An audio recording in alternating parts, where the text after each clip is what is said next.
مساء الخير، عاملين ايه؟ اخباركم ايه؟ يا رب تكونوا بخير. هنتكلم عن كلبه اسمها فضه. الكلبه دي من محافظه البحيره. النهارده الكلبه دي يا جماعه كانت جايه اول ما بتشوف حد قدامها في الشراسه فاكره الموضوع لعب وفاكره الموضوع هزار. احنا بنشتغل مع فضه على كذا مبدا اشاره بالايد ومبدا اشاره بالكرباج او اصوات الكرباج، وبعد كده بالقماش عشان نعلمها العض. تعالوا دلوقتي نبدا مع فضه كده وهنديكم شويه معلومات يا رب تركزوا فيهم وتستفادوا. اول حاجه يا جماعه لازم نستعمل 2 ليش. في ليش مربوط في الحيطه اللي احنا شايفينه، والليش الثاني ده اسمه ليش الامان وبيساعدني في زياده ثقه الكلب. الفكره كلها ان احنا بنمثل على الكلب، بنعمل له مسلسل عشان ثقته تزيد في نفسه، ومن هنا الكلب بيبدا يفهم المسلسل ده ويتقنه صح ويكون شاطر في التمثيل. بعد كده بتبدا عمليه التمثيل دي بتكون حقيقه في هجمات الكلب لما يعرف ان هو واثق في نفسه. اتفضل لما كنا بنيجي نربطها كده وحد يخش يحاربها تمام كانت بتتنطط وتلعب كتير، دلوقتي بتكون واقفه زي ما انتم شايفين مركزه مع اللي واقف بعيد ومركزه معاه في كل خطوه. ويا رب صاحب الكلبه دي يدينا رايه في اللي بيحصل معاه. يد هترفض يلا ايدي يلا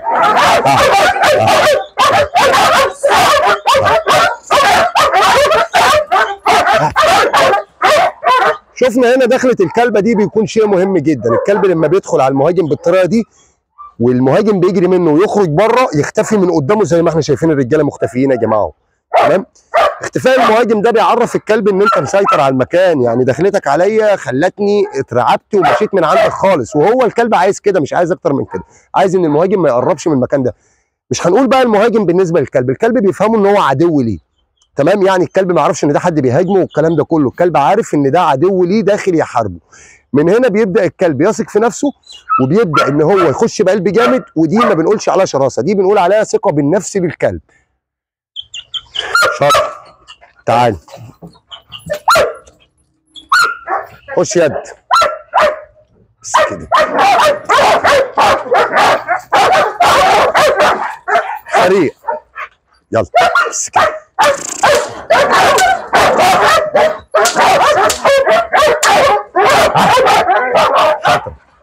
اوعى تنسى تشجيعك للكلب مهم جدا، لانك لو ما شجعتش الكلب هيحس ان هو ولا بيعمل حاجه صحيحه. لازم تشجعه، لازم تديله الحماس لان هو يتقدم لقدام خطوه.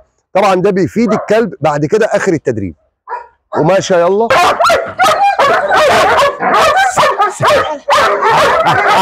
يا سي شاطره شاطره. لازم الكلب ينتصر في الاخر، يعني لما بيجي يخش عليه بالقماشه دي بتكون بدايه العض، وحاجه كده بتخلي الكلب ان هو يخش بقلب جامد.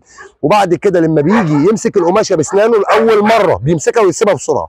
في الحاله دي لازم اللي بيحارب الكلب يسيب القماشه دي بسرعه، ما يكملهاش معاه او ما يطولش معاه. ليه؟ عشان يوصل للكلب رساله ان انت اللي انتصرت. وكل ما الكلب تكرر معاه الموضوع يبدا ياخد القماشه اسرع، ومن هنا بيتعلم ان هو يعض اسرع. قماشه تاني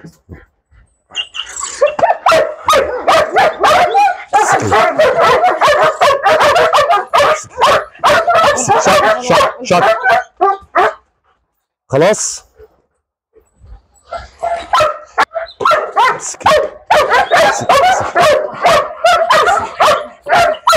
يلا ايدي ها شاطر ها بلاش عند ها ايوه كده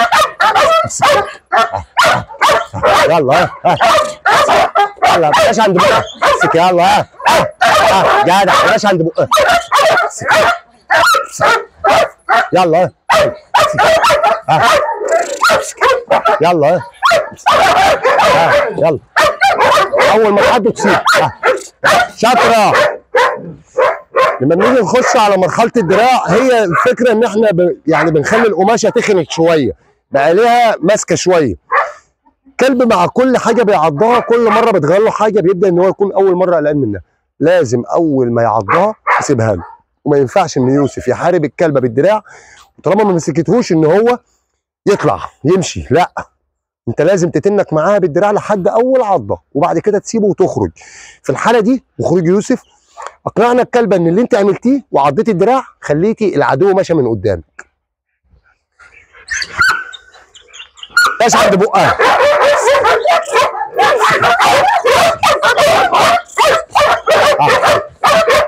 بلاش عند بقها بلاش عند بقها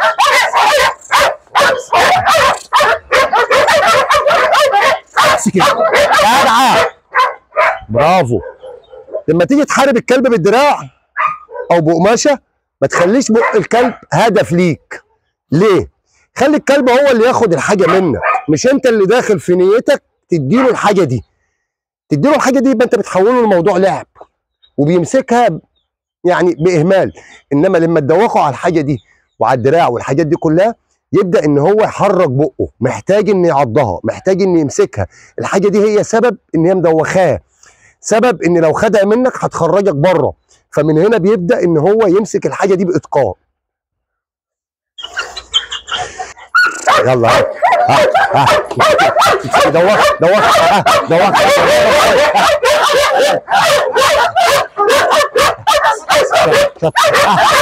جدعه.